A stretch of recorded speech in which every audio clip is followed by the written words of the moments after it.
Bonjour à tous. Comme je l'avais souligné lors d'une précédente émission, dans notre vie quotidienne, nous pouvons, selon les moments, selon nos besoins, nos obligations, nos possibilités, nos goûts, notre foi, nous tourner vers des organisations juives.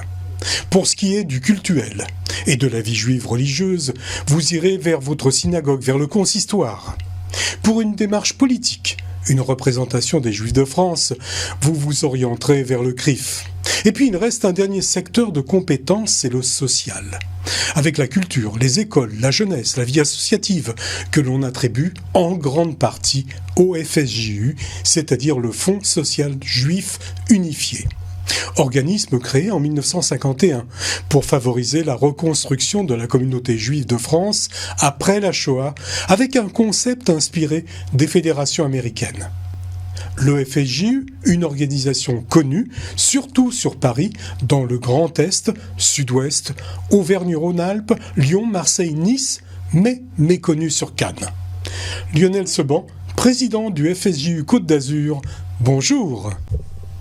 Bonjour. Eh bien écoutez, je suis très heureux de vous retrouver. Moi de même. Merci de m'avoir invité pour cette émission, Alexandre. Alors nous allons essayer tout au long de cette émission de répondre à 4 questions que les non-initiés pourraient se poser. Qu'est-ce que le FSJU ? À quoi sert le FSJU ? Comment fonctionne le FSJU ? Et puis, comment est-il financé ? Alors, tout d'abord, Lionel Seban, à quoi correspond ces 4 lettres, ce concept qui se niche derrière ces 4 lettres ? Alors, le concept du Fonds social, donc, comme vous l'avez dit en introduction, a été créé par la famille Rothschild, et plus précisément par Guy Rothschild, en 1950, suite à la Shoah. Et en fait, il s'est aperçu que les communautés, après malheureusement cet épisode dramatique pour notre communauté, étaient en délabrement et qu'il fallait raviver ça. Et il y avait un besoin de créer des orphelinats, de créer des maisons pour les personnes âgées. Et donc, du coup, la famille Rothschild a financé le démarrage du FSJU. Donc, FSJU, c'est Fonds social juif unifié. Et chaque lettre a son importance. Donc, les fonds, bon, c'est facile à comprendre. Le nerf de la guerre étant l'argent, donc il faut récolter des fonds. Social, c'est un des buts majeurs, mais maintenant qui n'est pas le seul au sein du Fonds social. Donc, le social, c'est, pour résumer, aider les autres, mais on va voir au cours de l'interview comment ça se passe et comment on peut aider sur différents aspects. Juif, donc c'est plutôt tourné vers la communauté, mais pas seulement, puisque nous commençons à nous intégrer aussi dans des actions autour de la cité, et je vous en développerai plus tard ce qui se passe actuellement, et unifié, parce que le Fonds social se veut un rôle unificateur au sein de l'association. Et nous verrons plus tard aussi qu'il y a à peu près 200 associations qui sont solidaires du Fonds social. Alors, les domaines d'action du FSJU sont vastes. Je l'ai dit tout à l'heure, c'est social, école, jeunesse, éducation, culture, vie associative, transmission de la mémoire et médias. Comment est faite cette organisation ? Comment est l'organigramme du FSJU ? Alors, l'organigramme du FSJU, c'est assez simple. C'est en fait 120 personnes qui sont élues à l'échelle nationale. Donc, il y a une élection tous les 4 ans. Et 80 personnes qui font partie de ce qu'on appelle des groupements d'intérêt communautaires, donc des GIC, et qui aident les élus dans leur mission au sein du Fonds social. Donc, c'est représente 200 personnes qui forment le comité donc, des électeurs. On élit un président. Donc, le président actuel est Ariel Goldman, le fils de l'ancien grand rabbin de Paris. Et après, la structure est faite. Donc, il y a un directeur général qui, lui, est aux manettes et met en pratique tout ce que les élus souhaitent mettre en pratique et développe des nouveaux projets. Donc, c'est Richard Audier. Et par rapport donc, au président, le président est entouré d'un bureau exécutif. Donc, ce sont 8 personnes qui sont prises parmi les élus. Et il y a le comité directeur qui sont 30 personnes autour en fait du bureau exécutif. Et nous avons, donc moi je fais partie du comité directeur, nous avons une réunion tous les mois pour faire un point sur les grandes actions et apporter notre pierre à l'édifice. Alors si on reprend le sujet, enfin du moins les sujets un par un, d'un point de vue général, quelle est votre définition du mot social ? Et dans ce cadre, quel soutien tout d'abord tout à chacun pourrait attendre du FSJU ? Alors le social, c'est vraiment au sens très large. Donc c'est aider les autres. par tous les moyens possibles. Vous avez des exemples ? Oui, bien sûr. Donc, soit c'est de l'action directe l'action de charité, de Tzedaka. Donc, il y a le réseau Ezra, par exemple, qui est un réseau qui, si une personne se retrouve malheureusement dans une difficulté financière extrême, qui doit quitter son appartement de manière précipitée, qui a trop de dettes, le réseau Ezra va essayer d'aider de manière très concrète et très rapide. Donc ça, c'est vraiment de la bienfaisance. Et après, au niveau social plus général, il y a vraiment une action sociale qui est menée avec d'autres instances, comme le CASIN, qu'on verra, je pense, un peu plus tard, on développera cet aspect-là qui est plus local. Et après, au niveau social, il y a aussi, et comme je disais, on fait maintenant aussi de l'aide dans la cité. Donc, à Paris, par exemple, il y a des actions qui sont communes avec la mairie de Paris. Et il y a certaines maraudes qui sont faites en hiver pour aider les gens qui sont malheureusement dans la rue, juives ou non juives. Et donc, voilà. Donc, c'est un aspect social qui est très, très large et qui essaie d'aider son prochain. Alors je vois aussi, parce que j'ai fait quelques recherches sur votre site, que le FSJU accompagne avec le programme spécifique Passerelle les survivants de la Shoah et les enfants cachés dans un processus de reconnaissance et d'indemnisation des victimes. Il y a des démarches à effectuer ? Exactement. Donc en fait, si une personne... Vers qui on doit se tourner ? Voilà, donc on doit se retourner. Donc on a ça on n'a pas précisé, mais à Nice, donc la délégation se trouve aux 2 places Wilson, donc c'est en plein centre-ville de Nice. Le numéro de téléphone, je vous le donne de suite, que ça servira. C'est un numéro en fait générique et qui sert pour tous les services. Donc c'est le 04 93 87 51 72. Et en fait, pour le programme Passerelle en particulier, donc nous avons une personne dédiée qui s'appelle Inbar Harar. Et donc cette personne est là à l'écoute des gens qui sont donc soit survivants de la Shoah, soit enfants cachés, soit, et vous parliez de l'indemnisation des victimes, donc ça c'est un nouveau programme qui a été mis par l'État allemand. Et en fait, c'est pour les personnes donc, qui étaient par exemple nées en Algérie pendant la Deuxième Guerre mondiale et qui ont subi des préjudices. Donc souvent ont été exclus de l'école ou ont été exclus de certaines choses. Donc c'est arrivé aussi dans des pays qui étaient en Afrique du Nord. Et donc l'État essaie de dédommager ce qui est, en fait, entre guillemets, cet aspect qui a eu de problèmes. Et Inbar pourra vous aider à compléter un dossier. Et à la suite de ce dossier-là, vous pouvez recevoir, je crois que c'est 3 000 et quelques euros d'une aide de l'État allemand et certaines aides aussi françaises qui ont été liées comme d'aide de l'APA. Donc il y a certains liens. Donc voilà, si vous êtes né en Algérie et que vous avez vécu des préjudices de cet ordre-là pendant la Seconde Guerre mondiale, vous pouvez contacter Inbar et elle vous expliquera quel dossier il faut remplir. Donc préjudice, ça veut dire perdre son emploi, par exemple, être sorti de l'école, être envoyé de l'école. Perdre, par exemple, aussi son commerce. Exactement. Donc ça a été assez limité dans certaines régions, mais dans d'autres régions, ça a été plus embêtant. École, jeunesse, éducation, là aussi dans ces domaines, le FSJU intervient et assiste. Lionel Seban, de quelle manière et quels sont vos interlocuteurs ? Parce que vous devez avoir des interlocuteurs officiels.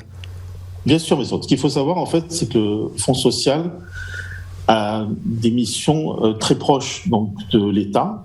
Et en fait, nous sommes l'intermédiaire principal de toutes les écoles juives, quelles que soient leurs obédiences, donc de la plus religieuse à la moins religieuse, de la Lubavitch à la consistoriale, ou de la privée, et en fait, c'est l'intermédiaire unique avec le ministère.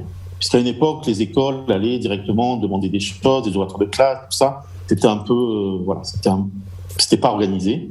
Et donc, du coup, depuis je pense une quinzaine d'années ou une vingtaine d'années, il y a un interlocuteur unique et qui, lui, fait le lien entre le ministère de l'Éducation et les écoles.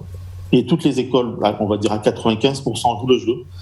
Et il n'y a aucun parti pris. Et voilà, que vous soyez une école très religieuse, Lubavitch ou consistoriale, vous aurez le même traitement. Et donc, c'est monsieur Petit-Voyon qui est à Paris et qui gère ça.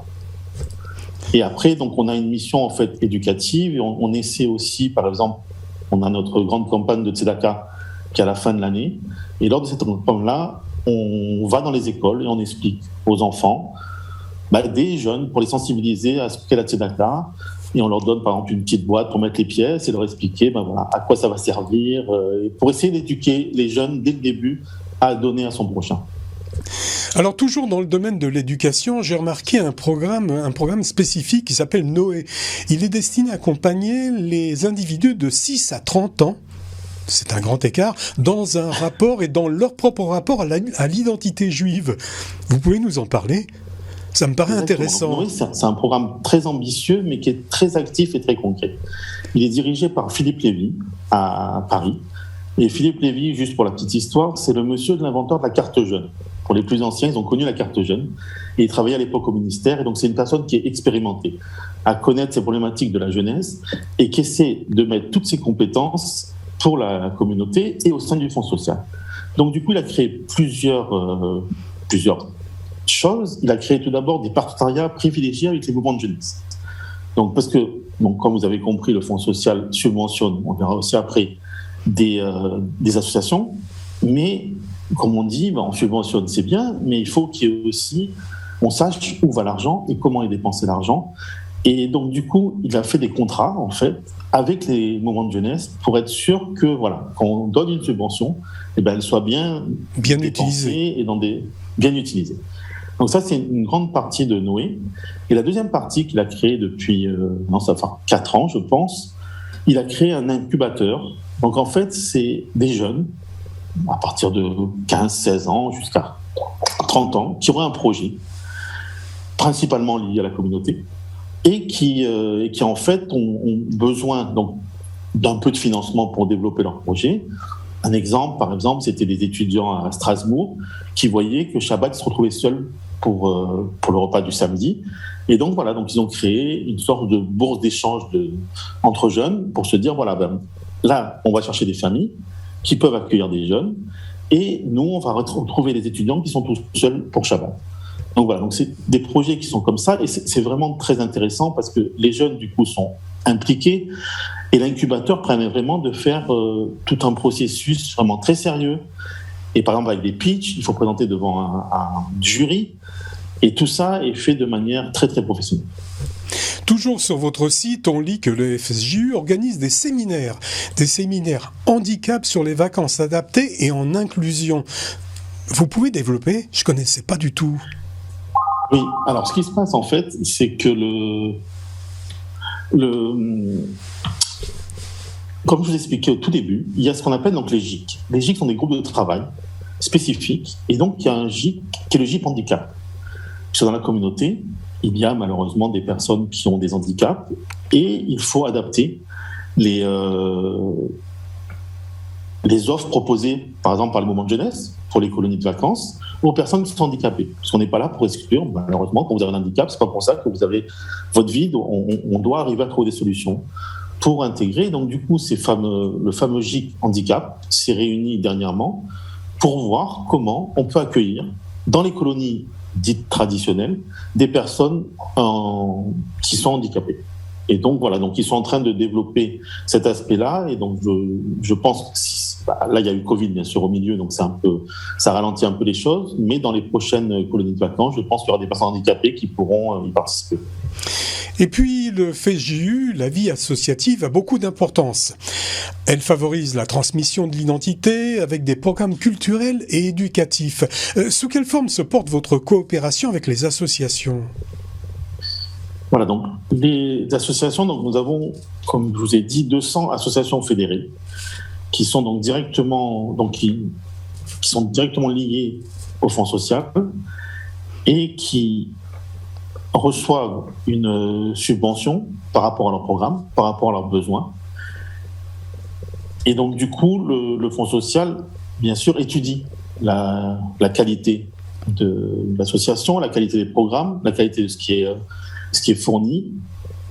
Et ça permet, en fait, parce que le Fonds social lui-même, on n'en a pas parlé, mais il y a une trentaine de salariés, donc il ne peut pas tout faire. Donc, du coup, en déléguant, entre guillemets, ces tâches-là à des associations qui ont été validées, ça lui permet d'étendre le champ d'action et de participer à la vie culturelle et éducative du pays. Pour le FSJU, la culture est importante. Le département Vie associative et culture développe des projets culturels innovants et regroupe sous son égide des médias tels que Academ, qu'on connaît très bien, qui diffuse conférences, colloques, séminaires, la radio RCJ, qui diffuse sur Paris et région, et puis l'Arche, le magazine du judaïsme français que l'on retrouve en kiosque. On le retrouve tous les 2 mois. Ce même département organise des festivals tels que Diasporama, c'est un nouveau festival, le festival français du film juif et le festival des cultures juives aussi. En partenariat, cette fois-ci, vous en avez parlé tout à l'heure, avec la mairie de Paris. Lionel Seban, ces 2 manifestations, est-ce qu'elles sont reconduites? Et si oui, est-ce qu'elles sont adaptables pour des villes comme Cannes, Nice, Strasbourg, puisque cette émission est diffusée à Strasbourg, ou alors pour toute autre ville comme, je ne sais pas, Marseille ou Montpellier? Alors tout à fait. Ce qui se passe, c'est que donc, le festival du film juif, pour ceux qui ont pu y participer, était fait à Nice il y a depuis une quinzaine d'années. Ça a été fait régulièrement. Malheureusement, la personne s'en occupait après a quitté le fonds social, donc du coup, c'était un peu plus compliqué. On l'a refait une fois ou 2, mais voilà, c'était quelque chose qui était mis dans le calendrier de la communauté juive de Nice en juin chaque année. Et en fait, Paris, à une échelle bien sûr plus importante, fait un festival du film juif depuis 5-6 ans. Et donc, bien sûr, ça sera renouvelé. Donc ça, et on est en train de discuter pour le mettre sur Nice et sur Cannes. Ça, c'est en voie de discussion. Après, sur Strasbourg, je ne sais pas trop ce qui se fait, mais je pense que le délégué de Strasbourg pourra le mettre en place. Il suffit qu'il se mette en rapport avec qui? Exactement. Avec Paris, avec vous? Avec Paris directement. Avec Paris. Ouais. Voilà. Et au niveau du Festival des cultures juives, donc ça, c'est vraiment un événement qui est, je ne voudrais pas dire de bêtises, mais je crois qu'il y a une centaine d'événements qui se passent sur un mois. Donc c'est vraiment multi-événements. Et ce qu'il y a, c'est que c'est vrai que la mairie de Paris est très partenaire, puisqu'elle prête les salles, elle prête les infrastructures. Et voilà, donc mais ça, au niveau de la région, c'est vrai qu'on a moins les moyens de faire ça, mais on essaie de faire le maximum qu'on puisse. Il faudrait. Pour nous, Cannois, commencé avant la Covid avec la diffusion du film d'Yves Azerwal, Islamo-gauchisme, la trahison du rêve européen, poursuivi dernièrement avec les rendez-vous du cinéma israélien à Cannes, le partenariat engagé avec le FSJU dans le domaine de la culture a tout lieu d'être développé et renforcé. Lionel Seban, maintenant que la pandémie a l'air de s'atténuer, vous avez peut-être d'autres projets, d'autres actions dont nous pourrions bénéficier ici à Cannes ou à Nice, par exemple des conférences, des colloques, des séminaires? Alors tout à fait. Donc, comme vous venez de le dire, on a été pour la première fois le partenaire du Festival du cinéma israélien à Cannes. Et on a été très contents de ce partenariat. Donc ça, et comme je l'ai indiqué lors de mon discours, on va essayer de pérenniser et de renforcer ce partenariat sur Cannes. Au niveau des conférences et des colloques, donc les conférences depuis 3 mois ont reprise sur Nice. Donc au local, aux 2 places Wilson, nous faisons une conférence par mois avec principalement un écrivain qui présente son ouvrage, souvent son dernier ouvrage. Et donc ça, on pourra le développer sur Cannes aussi. Donc ça sera les projets à venir, vu que maintenant la pandémie, on espère, va s'atténuer. Donc on pourra faire ça. Au niveau des colloques et séminaires, ça dépendra de l'actualité, mais on pense que ça va être organisé plus fréquemment maintenant. En 1990, le Fonds social juif unifié de Nice a créé son département d'action sociale à travers l'association CASIN, C-A-S-I-N. C'est un service social polyvalent conventionné par le Conseil départemental des Alpes-Maritimes. Lionel Seban, qu'est-ce qui compose le CASIN? Et puisque c'est un service social, à qui s'adresse-t-il? Et quel est son rôle, sa vocation? Et a-t-il des moyens? Voilà, donc en fait, le CASIN, c'est comme on a plaisir à le dire, c'est le bras armé social du Fonds social. Comme vous avez compris, le Fonds social, c'est plutôt le collecteur. Et après, nous avons l'association qui met en pratique ce qu'on a besoin. Donc le CASIN, c'est vraiment l'aspect social. Le CASIN est composé, donc c'est une association indépendante, mais où nous sommes bien sûr partie jusqu'intégrante. Il y a un président, il y a son bureau, il y a 3 assistantes sociales professionnelles, il y a une psychologue et une secrétaire. Donc ça, c'est les personnes qui composent le CASIN. Ils gèrent à peu près 1000 et quelques dossiers. Et en fait, leur action et d'aider de manière sociale. Donc eux, par contre, c'est pas au niveau de la charité, mais c'est vraiment du social. Donc comme on a aussi, on le dit généralement, eux, en fait, c'est plutôt à donner la canne à pêche aux personnes qui sont en difficulté pour apprendre à pêcher et non leur donner le poisson. Donc pour pérenniser en fait les actions. Donc le casine, tout le monde peut en avoir besoin en fait. Ce n'est pas que les personnes nécessiteuses. Bien sûr, les personnes nécessiteuses vont se tourner vers le casine, mais si vous avez besoin d'une démarche administrative vis-à-vis de l'administration sociale, vous pouvez aller voir le casine et ils seront un plaisir de vous répondre. Par exemple, si vous avez une personne qui doit bénéficier des aides de l'APA, donc pour les personnes qui sont plus âgées vis-à-vis du conseil départemental, et si vous ne savez pas trop comment le gérer, et ben le casine pourra vous aider dans cette démarche. Voilà, donc il faut prendre des rendez-vous. Alors, j'ai pas noté le numéro de téléphone, mais vous le trouverez dans les... Sinon, on téléphone au FSJU à Nice, on arrivera au FSJU, voilà, vous donnera le numéro. À obtenir son numéro sans problème. Même si le FSJU est reconnu d'utilité publique, interlocuteur des pouvoirs publics et des collectivités territoriales, pour mener à bien tous ses projets et réalisations, il aura besoin, bien sûr, de les financer. Alors, Lionel Seban, quelles sont vos sources de financement ? Alors, les sources principales de financement, c'est les donateurs. Voilà, donc c'est principalement les donateurs. Et après, il y a une petite part de financement aussi qui est fait par d'autres fondations. Mais principalement, la source, c'est les donateurs. Donc, du coup, avec Covid, il y avait eu le problème qu'il y avait moins d'événements, donc moins de manières de collecter. Et il y a eu certains moyens différents en fait, de collecter qui ont été mis en place. Par exemple, vous avez dû voir la campagne de Charity. Donc, on vous a contacté au téléphone pour la Tzedaka, vu qu'on ne pouvait pas se déplacer. Et je remercie encore les donatrices et les donateurs qui ont répondu présents de manière vraiment spontanée et qui ont permis, en fait, et qui permettent de continuer les projets malgré qu'on n'ait pas pu leur donner le plaisir d'avoir un événement pour faire, pour partager un plaisir d'un événement. Oui, il y a aussi la collecte de la Tzedaka. Exactement. Mais la Tzedaka, vu que normalement on faisait des événements spécifiques pour la Tzedaka, des soirées ou des journées, et qu'on n'a pas pu les faire pendant ces 2 dernières années, donc on a fait vraiment à très petite échelle, donc on a dû faire ce système de charity et qui s'est passé d'une très très belle manière. Et puisque nous parlons justement de Tzedaka dans le contexte géopolitique actuel, le FSJU se mobilise et a décrété une situation d'urgence pour l'Ukraine, à laquelle nous pouvons tous témoigner notre soutien par un don. De quelle manière, Lionel Seban ? Non, Lionel Seban. Au niveau de l'Ukraine, donc juste pour en parler 2 secondes, on a été sensibilisé très rapidement parce que Ariel Goldman était très proche des rabbins d'Ukraine et ils ont expliqué que la situation pour les Juifs en Ukraine était très très compliquée et que cette crise a remonté l'antisémitisme, donc il faut quand même le savoir. Et donc c'est pour ça qu'il a fallu évacuer très rapidement la plupart des Juifs qui sont en Ukraine. Donc soit certains sont partis en Israël, mais certains ont été accueillis en France. Et le Fonds social, pour ceux qui auront la curiosité d'aller voir sur le site du Fonds social, vous verrez des photos. Déjà, on a accueilli, de mémoire, une 50aine de familles qui sont arrivées sur Paris, avec un accueil personnalisé, où ils ont eu des soins médicaux s'ils avaient besoin, et en partenariat avec beaucoup d'associations, dont l'OSE, les mouvements de jeunesse et du EJF.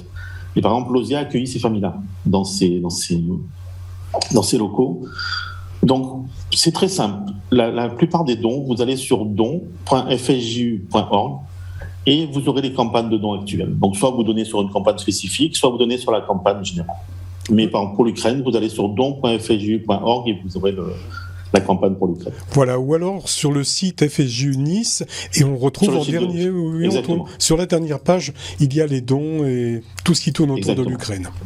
Dans toutes les associations, les entreprises, les organisations, les actions engagées doivent être menées à bien. Cela dépendra du responsable, bien sûr, mais aussi des collaborateurs. Alors, Lionel Seban, vous pouvez nous présenter ceux qui gravitent autour de vous et qui vous permettent de mener à bien toutes ces initiatives? Alors, autour de nous, autour du Fonds social à Nice, vous avez 4 personnes. Vous avez donc à plein temps sur Nice Jocelyne Abou, qui est notre secrétaire et qui nous aide sur plein de sujets. Vous avez David Aflalo, qui lui s'occupe spécifiquement de la collecte. Vous avez donc Inbar Harar, qui s'occupe de passerelles. Et vous avez Benjamin Sidbon, qui en fait, lui, entre Nice et Marseille, et qui est le délégué régional. Actuellement, le délégué régional, il y aura une prochaine déléguée régionale qui arrivera dans 3 mois. Donc, on en reparlera une autre fois. Lionel, juste avant que l'on termine cette émission, rappelez-nous tout d'abord l'adresse du FSJU Nice et puis le numéro de téléphone. Et s'il y a un email, n'hésitez pas, donnez-le. Alors déjà, donc l'adresse. Alors, l'adresse, c'est 2 places Wilson, 06000 Nice. En plein centre de Nice. Le numéro de téléphone, plein centre de Nice. Est très facile d'accès. Vous avez un petit jardin devant, il y a des parkings à côté. C'est à côté de la poste Wilson, pour ceux qui voudraient situer. Le numéro de téléphone, c'est 04 93 87 51 72. Ça, c'est le numéro. L'email, je ne le connais pas de mémoire, mais sur le site internet, vous avez, donc sur www.fju.org, vous avez toutes les coordonnées des délégations. Et voilà. Et donc, ce que je peux déjà annoncer aussi en prochain événement, c'est que le 11 mai, nous aurons donc notre gala annuel, donc qui a été pendant 2 ans, on n'a pas pu le faire. Donc du coup, on va essayer de faire un très joli gala. Et ça sera donc dans les locaux du Casino Rulle, donc à la salle du cabaret. Et nous aurons comme invité d'honneur le Grand Rabbin de France. Fantastique. Donc je vous invite. On viendra. Je pense que d'ici le mois prochain, on lancera les réservations et j'espère que vous serez nombreux à participer à cette magnifique. Eh bien, écoutez, on vous réinvitera à Judaïka de manière à ce que vous puissiez en parler. Mon invité en ce vendredi matin était Lionel Seban, président du FSJU Côte d'Azur. Merci Lionel, merci d'avoir répondu à toutes mes questions. Merci beaucoup Alexandre, merci de m'avoir écouté et Shabbat Shalom. Shabbat Shalom à vous aussi.